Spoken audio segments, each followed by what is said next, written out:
Ayun na nga. So, nag-food trip kami ng anak ko dito sa DBC Bean.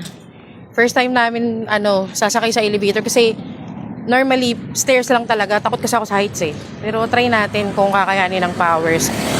Itong mga girlish na to, first time din nila. So, medyo kinakabahan din sila at first. So, ito pababa na yung elevator. At imagine talaga, as in, puro salamin. So, kitang-kita mo talaga abang umaakyat. So, try natin, guys. Ayan.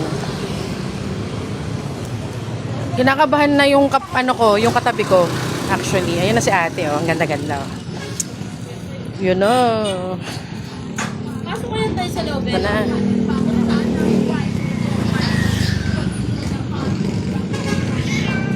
So, ito na, guys. Oh my God. Adada.